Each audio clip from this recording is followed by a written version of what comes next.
আপনি গুরু, আপনি ছাড়া আমরা সবাই অচল বাবা। এইভাবে পথ দেখালে তবেই তো বাবা আমরা এগোতে পারবো। শোন, গুটি পোকা রেশম বের করে নিজেকে কি করে? নিজেকে ঢেকে রাখে। বাসা কেটে বেরোবার সামর্থ্য তার থাকে না। তারপর পরিবর্তনের মধ্যে দিয়ে যখন সেই গুটি পোকা প্রজাপতির রূপ নেয়, তখন সে অন্যের সাহায্য ছাড়াই বাসা কেটে বেরিয়ে পড়ে। মহাপুরুষের কাজও হচ্ছে ঠিক তাই। যতক্ষণ তাদের কাজ শেষ না হচ্ছে ততক্ষণ তারা গুটি পোকার মতোই নিজেদের গুটিয়ে রাখেন। কাজ শেষ হলেই তারা তাদের দেহ থেকে অমর আত্মাকে স্বর্গের দিকে প্রেরণ করেন। এ কথা বলছেন কেন বাবা? মনে বড় ভয় হচ্ছে। কিসের ভয় রে? এটাই তো সবচেয়ে বড় সত্য। রামচন্দ্র মানব দেহে এসে তার কর্ম করে মৃত্যুর মধ্যেই ফিরে গেলেন। শ্রীকৃষ্ণ নররূপী নারায়ণ, তিনিও কিন্তু মৃত্যুকে এড়াতে পারেননি। কিন্তু আপনি? ওরে, আমি কেন? তোরাও যাবি।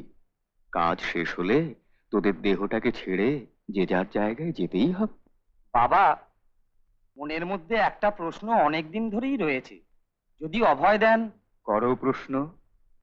আপনাকে নিদ্রা যেতে কখনো দেখিনি। সারা দিন সারা রাত চোখ দুটি খুলে গোমুখাসনে বসে থাকেন। এ কেন বাবা? আমার বয়স এখন 160 বছরেরও ওপর ব্রহ্মানন্দ। মৃত্যুর সময় অতিক্রম করেও আমি বেঁচে আছি। এ সময় নিদ্রা এলে যে দেহপাত হবে। তাই নিদ্রাকে সম্পূর্ণরূপে জয় করেছেন সদা জাগ্রত থেকে। বাবা, আজকাল প্রায়ই লক্ষ্য করছি আপনি দেহ থেকে আত্মাকে পৃথক করে পূর্ণ সমাধিতে মগ্ন থাকেন। হ্যাঁ, দেহটা ছেড়ে দেবার চেষ্টা করি। কি বলছো বাবা? তুমি তো অত্যন্ত মহাপুরুষ। মৃত্যু তোমার ইচ্ছা দিন। কেন তুমি এ দেহটা ছেড়ে যাবে বাবা? জানো, এই দেহ থেকে আলাদা হয়ে যখন ঘুরে বেড়াই তখন আর এ দেহে ফিরতে ইচ্ছে করে না। তবু আমি ফিরে ফিরে আসি তোদের জন্য। তাতে আমার বড় কষ্ট হয় রে। এই বয়সে সে কষ্ট তোরা আমাকে নাই বা দিলি। বাবা, তোরা এত ভাবছিস কেন? আমি কি তোদের ছেড়ে চলে যাচ্ছি?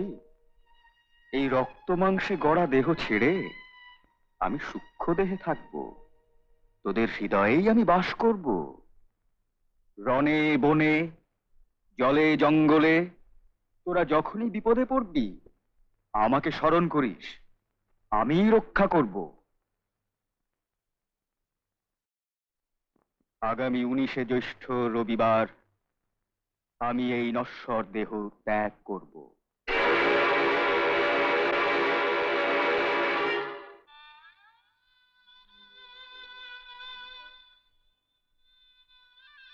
তোরা দেহটাকে আগুনে পুড়িয়ে দিবি।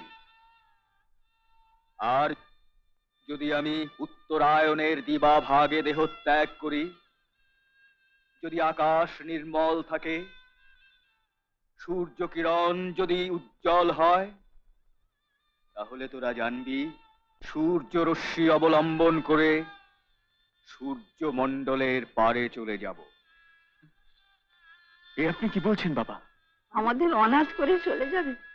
মা গো, অত কাতর হচ্ছ কেন? আমি কি মরে যাব? কেবল এই জীর্ণ দেহটা পাত হবে। আমি যেমন আছি ঠিক তেমনি থাকবো। আমার মৃত্যু নেই। তোরা ভক্তি করে বিশ্বাস করে একটু আদর করে ডাকলেই দেখবি আমি খুব কাছেই আছি। আমি সূর্যদেবকে আদেশ করেছি, সূর্যদেব যেন 19শে জ্যৈষ্ঠ আকাশে উজ্জ্বল জ্যোতি কিরণ বিকিরণ করেন। আর আমি তোদেরও আদেশ করছি, তোরাও তোদের আহার আদি বেলা 10টার মধ্যে শেষ করে নিবি। কেউ যেন অভুক্ত না থাকে।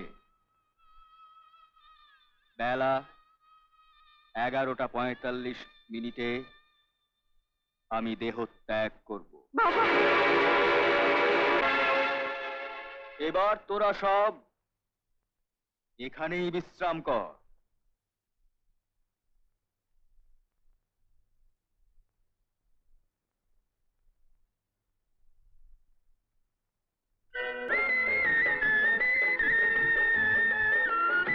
তাই তো, আকাশ জুড়ে মেঘ জমেছে।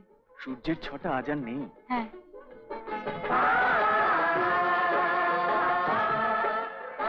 ঠিক বলেছেন। এ ভারী জলদ মেঘ। জোর বর্ষা হবেই।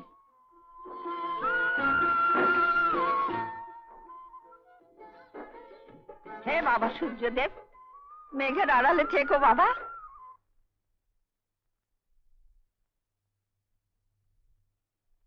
এ কি?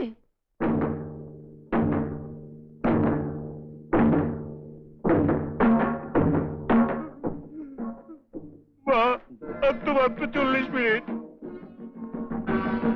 এ কি, মেঘ যে একেবারে কেটে গেল।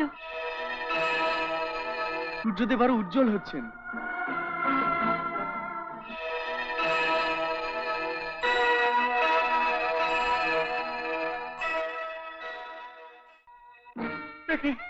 পুরো 11:40। এসো এসো, ঘরে এসো। চলো ঘরের ভিতরে যাও।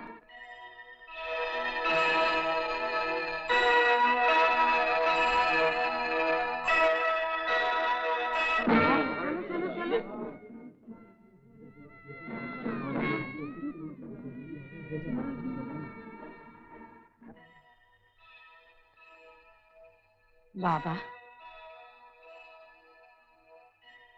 বাবা, বাবা, বাবা,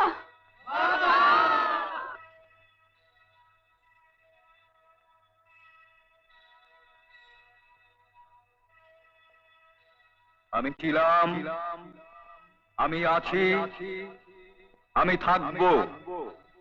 রণে, বনে, জলে, জঙ্গলে, যখনই বিপদে পড়িবে আমাকে স্মরণ করিও, আমি তোমাদের রক্ষা করিব।